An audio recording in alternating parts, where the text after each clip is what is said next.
It's the beginning of April 2019, but by the time you're watching this, it's a little bit later than that. However, a year ago from the time that we're filming this, I had the chance to feature the 1991 BMW 850i, the original 8 Series. And I would have loved to have done another retrospective comparing this with the E31. However, it's very hard to find those cars, especially here in Quebec, so sometimes we just can't make it happen. But our spotlight is on this 2019 BMW M850i xDrive Coupe. Now, before we get into all the technical details about this car, I do want to mention that it isn't really the two-door version of a 7 Series. I know it kind of seems that way because 8 comes after 7, but kind of throw that out of your mind. It does have some of the elements of the G11, G12 7 Series that we featured last year, but think of this as something a little different. It is a grand touring car, much like the Mercedes-AMG S63 4MATIC Plus Coupe. However, that car starts at $185,000. So if you go down to the Mercedes-Benz S560 4MATIC, that still starts at $156,100 Canadian. As configured, this BMW M850i has a MSRP of $132,800 Canadian. It's a good deal. So we're going to be showing you everything about it, taking it on a drive, and going over everything you need to know about the brand new G15 BMW 8 Series.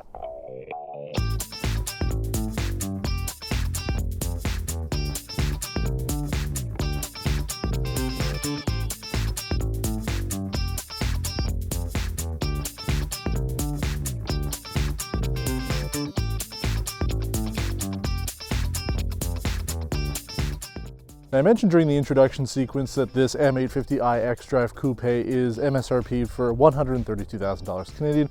There are a few options on here. There are options that you can get on this that aren't configured on it. But back to that Mercedes S560 4MATIC, I mean, it is fully loaded, unless you really want to have the Swarovski crystal headlights and an interior trim. There isn't much else to add to it, so it is pretty much fully loaded. I guess it is more in line. But that's the problem. The S63 is a true AMG. This is an M performance car. It's the third one that we featured so far on test drive after the M760 Li last year and recently the BMW X4 M40i.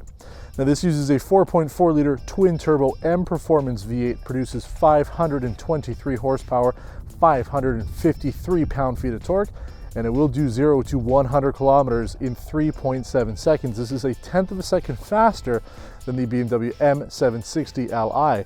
Now, when I picked up the car, I joked on one of the BMW forums that I'm part of that I was going to tape over the M badge on the back of this car because I didn't feel that it really deserved to have it. And then I drove it home and I realized, oh my God, yes it does. If you haven't driven this car, and you're just thinking that BMW is using the M branding to sell some cars, get behind the wheel of it, because it really does deserve it. It is so fast, it sounds so darn good on the road, that it really does deserve that M performance badge. Again, it's not an M8, do not confuse it with that, but it is certainly in line with the M760 Li and I guess the X4 M40i. Those are our favorite car, but again, this isn't meant to be an M car. So I think it does a very good job doing that. Now there's quite a lot of M kit on here. It does have an M Sport differential. That was something that you could have gotten actually on the X5 xDrive 50i that we did. It does come on this. You also have the adaptive M suspension, integral active steering, and M performance brakes on it.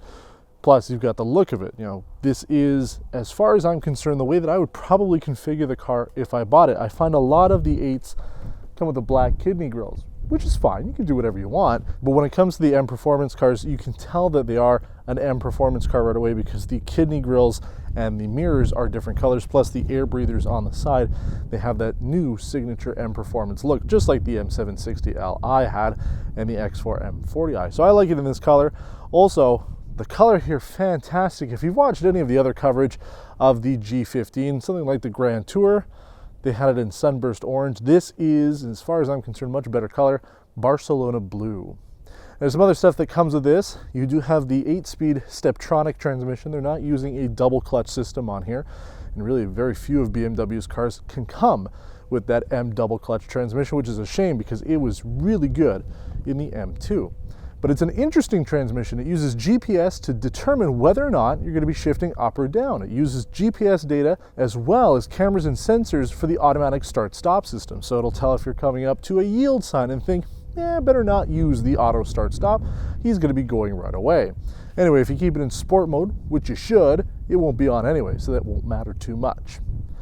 Now the last thing I'll talk about here, you do have the BMW Laser headlights. We talked about those on the X5. They probably work in Europe.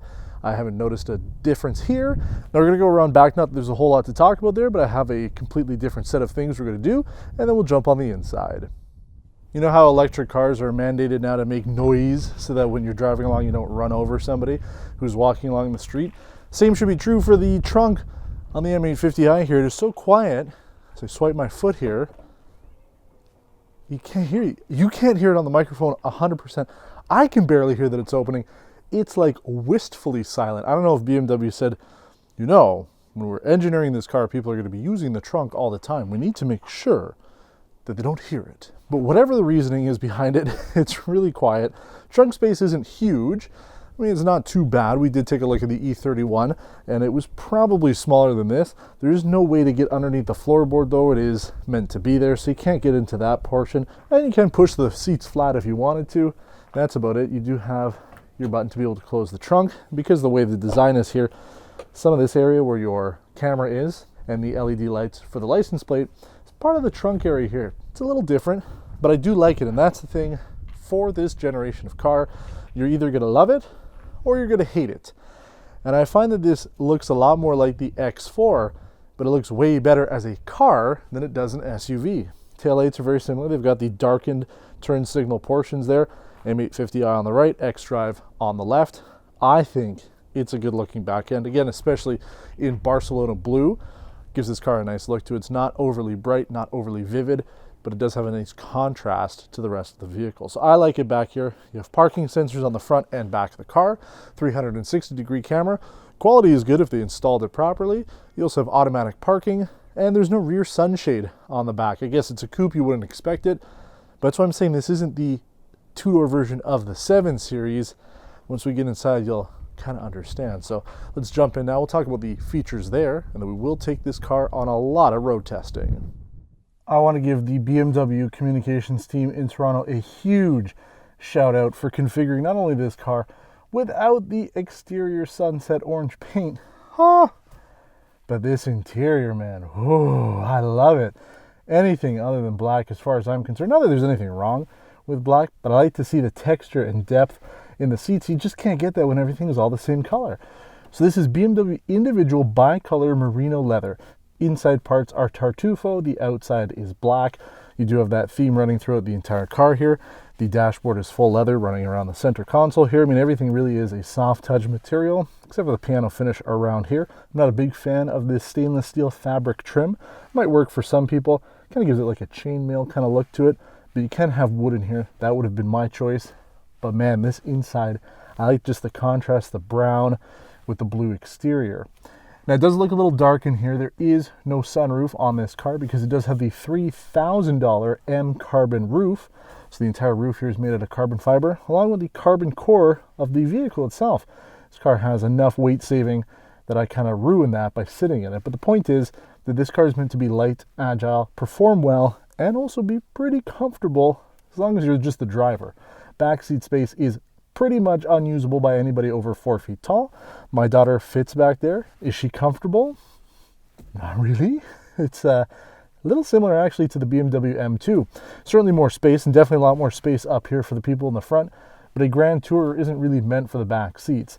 It works well having them so that I can drive my daughter around with the car, but you probably wouldn't want to be on a long distance road trip if you're sitting in the back. Plus, there's no features back there. No heated seats, no tri-zone climate control. It doesn't really even have windows. I mean, you can look out them, but unlike some of the coupes that we featured before, including the E31, they don't go down. So, something to note. But speaking of those seats real quick, the front ones at least have heat and ventilation. There is no massage, which is why I say this isn't really a 7 Series Coupe. Same thing with the ambient air. It doesn't have that package on this. So there's a lot of things that you can get on even the X5 or the 7 Series that you just don't get on this, maybe because part of it is space saving and weight saving, but I really do think that this fills a segment that isn't quite the two-door 7 Series. Tech is very similar, in fact, almost identical to what we saw on the X5 xDrive 50i. You can find out more about that, but you do have a color head-up display. BMW's live cockpit works very well. a 12.3-inch iDrive 7 screen with gesture control, wireless Apple CarPlay. You do have a wireless phone charger below that, which you can use to charge the $300 BMW display key, and the glass crafted clarity trim pieces like the shift knob here, iDrive controls, and volume button. It is somewhat similar to the X5 that we drove. At least the layout is pretty similar to that. Again, feature-wise, a little bit different than you would get on that, but I do like it. Now, something also important to note, we will have a quick segment about it, but the BMW ConnectedDrive app actually works on this car. It didn't work on the X5. That was an issue just with the software, but you can check the status of your car from your phone. You can see if the doors are locked, turn on the lights if you need be, if it's lost somewhere, be able to honk the horn, things like that. Also check your range. Probably a little bit easier if you're using one of their electric cars, so you can see, oh yeah, the car's charged up, I could take it for a drive. But it's still kind of fun to have here, especially if you're spending $130,000 on a car, you park it somewhere that you might not be 100% sold on, you go to a restaurant, you're sitting there, you can't see it, you got your phone there, you can check it at all times. So that's something that we're going to have a quick little segment on just after our driving segment, just to show you how it works.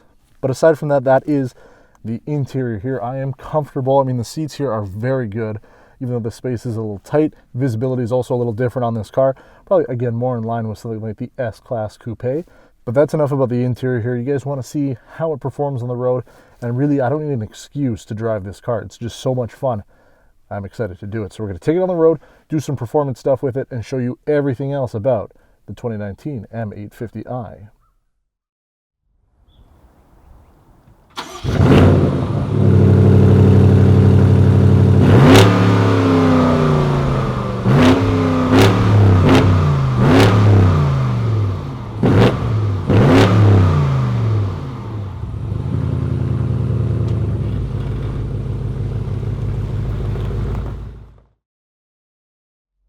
You guys have been very patient going through the entire outside of this car. I know a lot of people really just want to see the performance stuff, but it's not really what we do here on Test Drive. So without further ado, we will take it from a dig. Sport Plus mode, manual shift, transmission in sport, no launch control on this. It has it, I'm not doing it because I prefer to be in control as much as I can. So let's give it a shot here, see how quick we get to 100 kilometers per hour. And put your head back. If you're driving this, definitely got to put your head back because it will throw you there.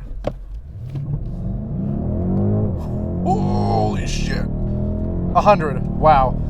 That had to have been so damn close to that 3.7 seconds.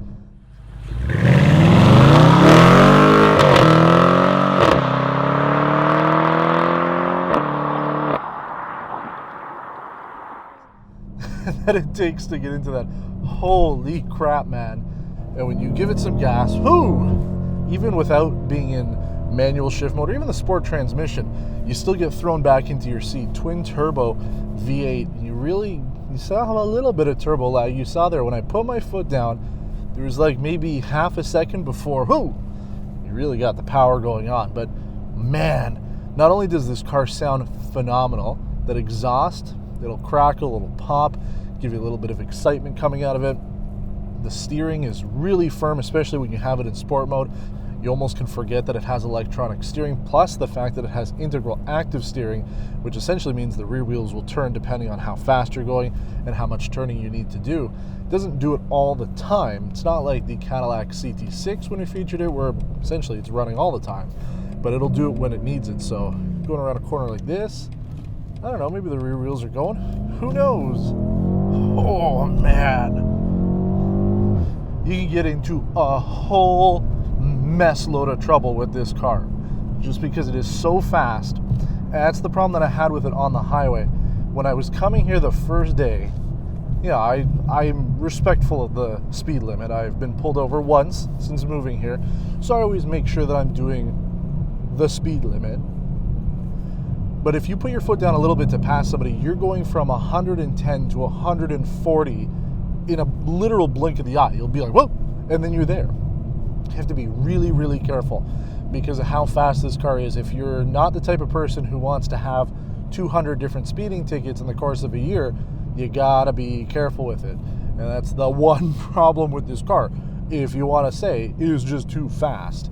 And that's I think the issue that I'm gonna see when we go in a year or two, if BMW is gonna follow through with a real M8.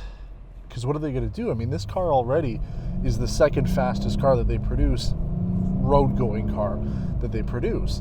So what happens with the M8? Is it going to be even more balls to the wall V8? Or will they go up to a V12? Will BMW make their first true MV12 engine? Because technically the 850 CSI wasn't really an M car. I mean, it kind of was. I guess it was the first M performance car. But I'd be curious to see what they're going to do. M8 V12 would be pretty spectacular, especially now that the 2020 7 Series, the 760Li, has a little bit more torque. Same horsepower, but they've upped the torque by about 37 pound-feet. They could do it, just send it to BMW M and rebuild the engine and make it even better. But man, like, once you drive this car, you understand that this isn't just, it's not BMW's way of having something kind of fancy and saying, yeah, we want to make like a grand touring car. It's going to compete with, I don't know. I mean, I really don't know if it competes with the S-Class Coupe. I don't think so. Price-wise, it's not there. Same with the Mercedes AMG GT. It's not there. Aston Martin, pricing is not there. This car it feels a weird void where if you really like BMW, it's going to be the choice for you. But is it the choice for everybody? I just don't know. For me, it is. I absolutely love driving this thing. And everybody's looking at it. I mean, I took it to a Cars and Coffee the other night. It was the talk of the town. There's no doubt about it, especially with the BMW enthusiasts. But I mean, this car represents now BMW's halo car, right? That is what this car is. So you might not be interested in buying it. You might not be completely sold on the fact that it has an M badge on it. But a lot of people still look to it as that halo car. And I think it's an exciting vehicle to be able to drive around and show off to people and drive it. I mean, it's just spectacular. If money wasn't an issue, would I take this over something as excellent as the BMW M2? I don't know. I probably would take this just because it is going to be a very unique car on the road. And that's the thing. It doesn't always have to be in sport mode.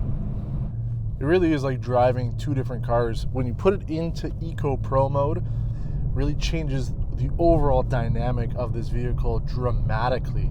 I mean, we've gone from an aggressive sports car to a relatively tame vehicle, and you can get pretty good numbers. We'll talk about the fuel economy at the end when we're wrapping things up, but coming back from Montreal, I did what I would normally do in a compact executive sedan in terms of fuel economy. So you can do really well if you actually don't drive it to the floor, but I mean, most people are going to be doing that, right? Especially if you're like me, you only have the car for a week. You want to make the best of it. But I think most people are probably going to have it mixed. You don't really want to keep it in sport mode all the time. Even if you don't have the transmission in sport, having it in Sport Plus mode really holds those revs a lot longer, and it'll keep it in like the lower gears for the most part. You're in third and fourth all the time. But I did mention that the auto start stop system uses the camera. So let's see here, we're coming to a stop sign and it's still on. Oh, ho, ho, ho. I like that. Now, if we were to come to a traffic light and the cameras, there's 3 of them, I think, up at the top here, plus the other cameras around the vehicle, it's probably going to see if it's a red light, it would turn it off there. But I really like that. It was not intrusive whatsoever, and that's the one complaint people have. Certainly you can turn it off, but with the recent generation of BMWs, you can't turn it off and forget it. You have to do it every time you turn on the car. Plus, when you change that M suspension setup, it'll decide whether or not the auto start stop should be active or not. So in Eco Pro mode, though, it works really well. You do have a coasting mode, so when you take your foot off the gas, it's supposed to reduce the number of cylinders firing. We've seen that on a number of cars now. It's not new technology, but for the most part, it'll keep the speed going as you're going around. So during our little curve here, I mean, we're slowing down a little bit, but if you really do want to save fuel, you can. Then you can put it into adaptive, and then you'll have sort of a more exciting experience, but not full balls to the wall. And then you can put it into comfort, and again, just have a little relax. And that's probably what a lot of people will be using. Considering this is a grand touring car, the idea of it is to drive, right? You go for a cruise, go for a drive, you take it out, have some fun with it. Sure, you can put it into sport mode and have really fun with it, but I think the people who really want to just drive and enjoy the drive will keep it in this mode. And that's the thing, if we think back to the 91 850i that we featured, that also was a Grand Touring car. It wasn't the fastest. I mean, BMW really wasn't putting a lot of power into their engines, especially the V12s, back in the early 80s and into the 90s. It was more for cruising around and enjoying. And sure, you had a 6-speed manual option for it, so you could have a little bit more control and a little bit more fun if you're into it. But I mean, that is sort of what this car is still meant to be. Obviously, they have to offer more power because that's what consumers demand now. I mean, every car is getting more power, even the run-of-the-mill little economy cars. So if you think, well, the V12 was, it was a lazy V12, it was meant to be enjoyable but not be super performance, and this thing's just too crazy. It's changing times, man. That's what it's all about. That's what people want.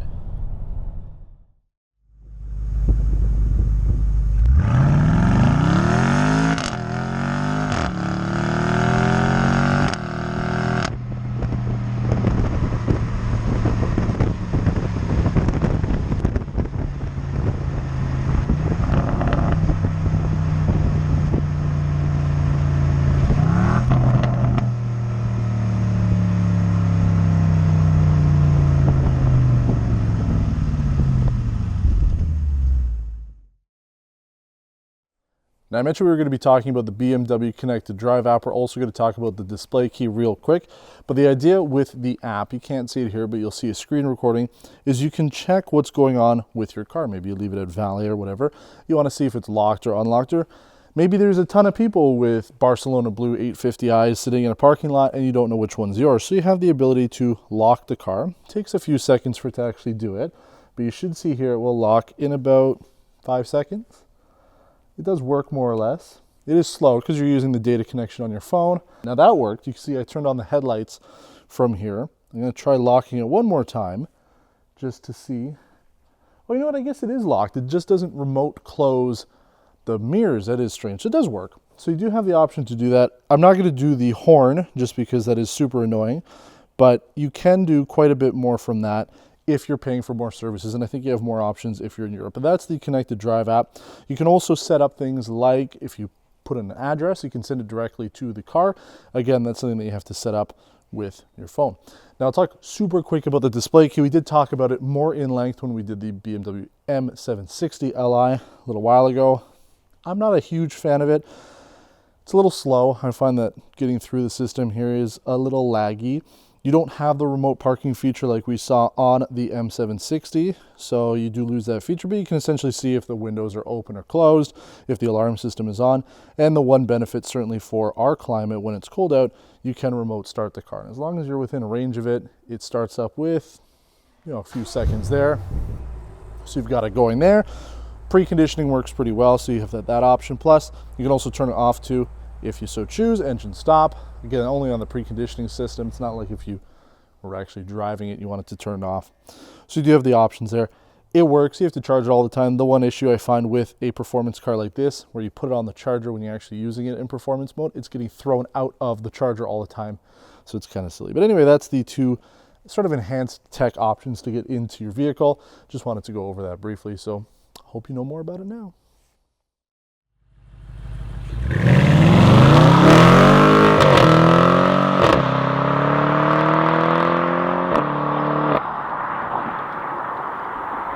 Very fast.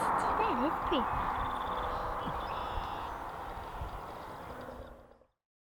I'm going off script here, so be warned, this isn't as polished as usual. I want to talk numbers before we get into my final thought, specifically with the fuel economy.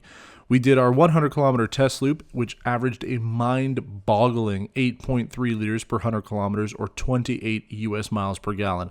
I mean, we're in BMW 4 Series territory almost on those numbers. We did those in Eco Pro mode, but still really great numbers considering how much power this car ultimately has. Now, we did drive the car for the rest of the time in Sport Plus mode, which averaged it up to 13.8 liters per 100 kilometers or 17 mpg, which is a little bit more realistic given the size of the vehicle. But overall, still very impressive considering we did 1,000 kilometers, almost 800 of which in Sport Plus mode. But I do want to talk a little bit about the M850i and just how it represents itself in the marketplace today and a little bit of how it looks back at the past with the E31. Now, we're not going to do likes and dislikes only because we really haven't done any grand tours like this. I haven't driven the Mercedes S Coupe, so it'd be hard for me to say what I like and dislike based on really nothing else to go on. But I do want to say that while this is a really nice car to drive, it's not the best car to drive. And I think that BMW might have wanted to look at making this the M650i, as it is sort of the replacement for the 6 Series Coupe. It feels more like that than it does a 7 Series Coupe. And that's the thing, you take a look at the E31, and it really was the two-door version of an E32, but not so much today. So I think that it's more of a 6 Series, and I know BMW's got some plans for that, but at the end of the day, people turn their heads, enthusiasts appreciated it. It did give me a smile essentially every time I took it out on the road, but it wasn't quite what I was hoping for when it came to an 8 Series. So something to note. And I mean, based on the price too, this is a much better deal than if you go out and buy an S63 Coupe, certainly a way better deal than even if you got the S560 Coupe. So you're looking at serious power, good luxury for an excellent price, but it's just a weird vehicle that just doesn't compete directly with anything else on the market, just because the price and power is very different from what the competition has. So let me know in the comments below, what do you think about this M850i? Does it deserve to be an M performance car? Does it deserve to be an 8 Series? Or should this have just been a 650? Please let us know, and as always, you can subscribe to the channel and follow us on our social media platforms. You can find out more about what we're doing before we publish our episodes.